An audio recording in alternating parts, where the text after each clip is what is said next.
See if they move. I mean, you saw Bill. They're going to move. Well, look, they're already moving. Hold on, Bill Ackman threatened. No, they're not. Hold on. People say they're going to move all the time after elections. Listen, they don't do it. Bill Ackman said he was going to move. You know how many people moved out of New York City in the last 3 years?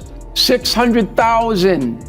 They're moving. Yeah, they're moving. They've been moving from COVID. You know how many people moved out of your state, California? Oh, I know. No, Under Newsom? Yeah, no. People do move. There's no doubt about that. People move in America, and you're right. It's surprising to see just how many people are moving away from blue states. You'd expect these traditionally liberal regions to create policies that genuinely improve daily life, but clearly that isn't happening. Hearing the blunt breakdown from Real Time with Bill Maher's outspoken host about why residents are packing up and leaving is truly eye-opening. There's plenty to uncover here, so let's get started. I think that Mamdani's election will lead more financial organizations to leave New York City for Wall Street South in Florida. Tell me, I've read that term just recently, Wall Street South, Florida. This is your state. What is that? A lot of Wall Street guys have moved to Palm Beach. It's been happening really since COVID. It's accelerated with increases in taxes.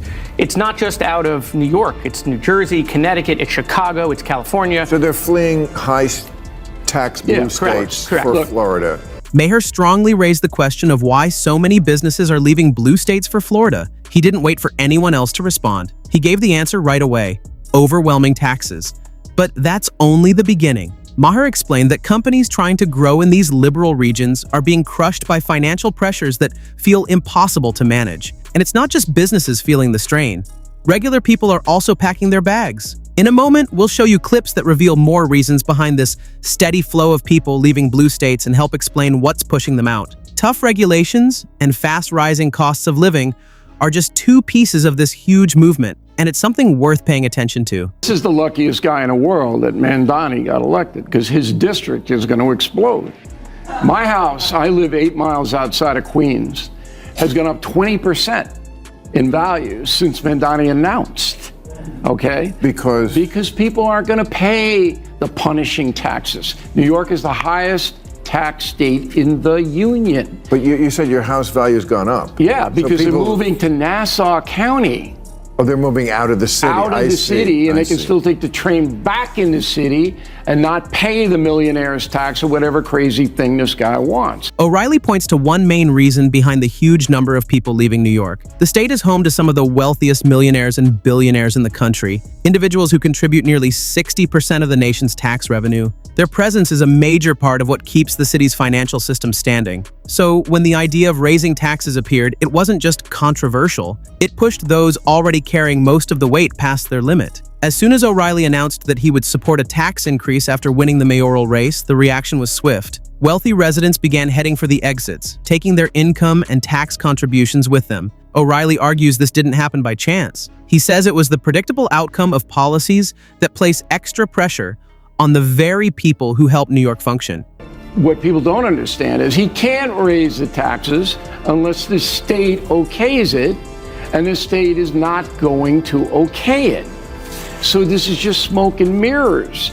And the younger people voted for him. Yes, the state would still have to approve Bill Maher's proposed tax on millionaires before anything could happen. And with the way politics look right now, that approval seems very unlikely. That's where the real problem begins. His campaign centered on making wealthy residents contribute what he believed was a fair amount, presenting the millionaire tax as a major achievement voters could count on. But since the state shows little interest in backing his idea, that promise is starting to feel more like a political performance than a plan that will ever reach the law books. Supporters who expected him to bring meaningful tax changes are now questioning whether he overstated his influence or misunderstood the system he set out to change. Either way, the chances of this tax becoming reality seem extremely slim. If they move. I mean, you saw Bill. They're going to move. Well, look, they're already moving. Hold on, Bill Ackman threatened. No, they're not. Hold on. People say they're going to move all the time after elections. They don't do it. Bill Ackman said he was going to move. You know how many people moved out of New York City in the last 3 years?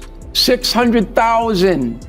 They're moving. Yeah, they're moving. They've been moving from COVID. You know how many people moved out of your state, California? Oh, I know. Under Newsom? Yeah, no.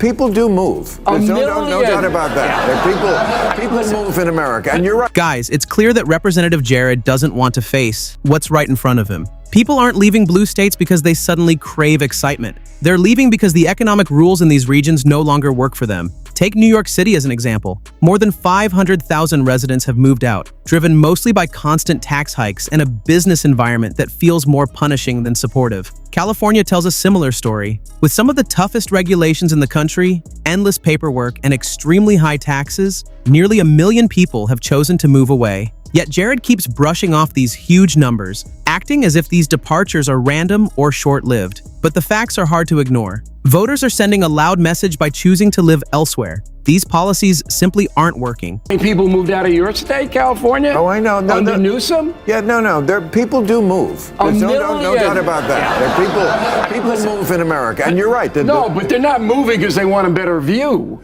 They like to keep more of their money that they earn. Yeah, that's true. Florida is a really good case study. So when DeSantis became governor, there were 250,000 more registered Democrats in Florida when he became governor 8 years ago. Now there's 1.4 million more registered Republicans in Florida. That's all migration from COVID and re-registration from COVID, 100%. Right. So it absolutely is happening. Whether they will abandon New York in droves, I mean, Bill Ackman's a really good example. He said he was going to leave, right? He's been going after Mamdani. He spent a lot of money on him. And then the day Mamdani won, he said, I'm willing to talk and sit down and work with you.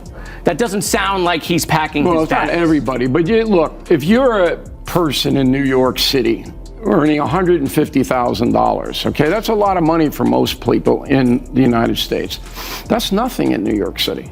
$150K doesn't get you very much. Right. It gets you In-N-Out burgers. The Democratic lawmaker seems to be barely hanging on as the discussion unfolds. Instead of facing the uncomfortable truth that people are leaving blue states because everyday life has become harder, he tries to shift the focus by comparing the situation to Florida, but that comparison falls apart instantly. If these moves were really caused by COVID or some vague pandemic reshuffling, the pattern wouldn't look so one-sided. And that raises the real question. If this were just a normal post-COVID adjustment, then why are the moves almost entirely from blue states to red ones? Why don't we see the opposite happening? Are large groups of people from Florida, Texas, or Tennessee packing up and heading to New York or California? The answer is obvious to everyone, except those refusing to acknowledge it. People are choosing Republican-led states because they offer lower taxes, fewer rules, safer communities, and more affordable living. The facts speak for themselves. The working people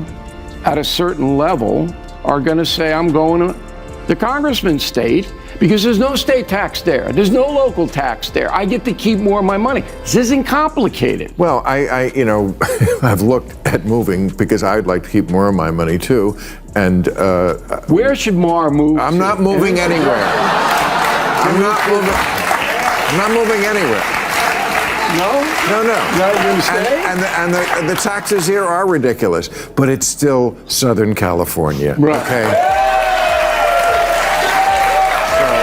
Ma might choose to stay in California because of his deep personal connection to the place, the memories, the history, and the comfort of being somewhere he's known for years. But for many others, emotional ties aren't enough to make up for the tough reality of living there. The state's famously high taxes no longer match the quality of life they're supposed to support, and thousands of residents have already moved away. Californians pay some of the highest tax rates in the nation, yet the core problems remain untouched. With all that money coming in, you'd expect the state to have made progress on homelessness, wildfire management, or fixing its infrastructure. But none of that has happened. Instead, people watch their earnings disappear into a system that doesn't seem able or willing to deliver real improvements. For many, leaving has become the only reasonable choice because the gap between cost and outcome is simply too wide. Trump administration, they talked about the fact that California had a rule that schools cannot be required to notify parents if their kids in school have changed their gender, their pronouns. That's the kind of thing, even though it doesn't affect a lot of people, that makes a lot of people go, well, you know what? That's the party without common sense. Now, if that's your state, how are you Are you? I just disagree with that. I mean, the law was you would be fired. A teacher would be fired if a teacher did not report or snitch on a kid talking about their gender identity. I just think that was wrong. I think teachers should teach. I don't think they should be required to turn in kids. And by the way, we're talking about their parents. How can you snitch? The idea of a snitch and a parent to me doesn't compute. Well, I don't. But what is the job of a teacher? While this may not be the biggest reason people are leaving California, it's definitely something many residents find unsettling. A lot of families are confused and upset when certain rules or statements suggest that teachers are acting like secret messengers simply for informing parents about their own children's desire to change their gender identity. Parents are both morally and legally responsible for their kids' well-being. The idea that teens should be kept unaware of something as major and life-changing as a gender transition feels alarming and unreasonable to many. For these families, this isn't just a political disagreement. It's about their basic right to understand what's happening in their children's lives. And when the government appears to choose secrecy instead of transparency, trust begins to crumble. Even if this isn't the main factor behind California's shrinking population, it is certainly one of the cultural flashpoints making residents question whether the state still reflects their values. But I was on. I appreciate that. I was on KBLA yesterday, with my friend Tavis Smiley. I'm an investor and a supporter of that station. And he said, "Who do you want for running president?" I mentioned, "I think you'd be good at the job." Not this year, we know. No, I know. But he said, I don't think he could win. I don't think he could win. He's too progressive coming from this state and what he's done in this state to win in any southern state, any red state. I disagreed, but no, this is a progressive African-American owned station, and I'm sure they like you, but he doesn't think you can win. What do you say to that if you could win look at the swing states, there's only 8 of them.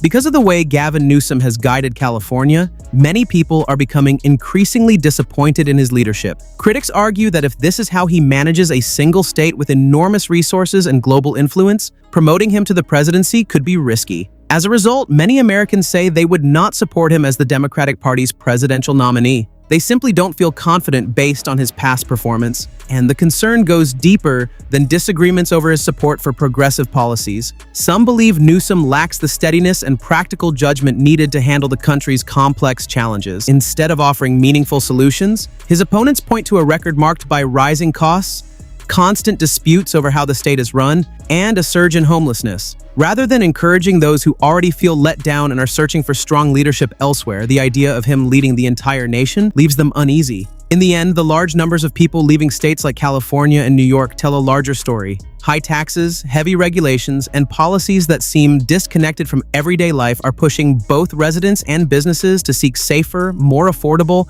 and more manageable places to live. Politicians who try to dismiss or twist these patterns risk appearing out of touch, especially to voters in more conservative regions. People are casting their votes through their actions, and the facts are clear. Whether the reasons involve financial strain, cultural disagreements, or frustration with government decisions, leaders and political observers should recognize what these movements mean. Ignoring these issues comes with consequences.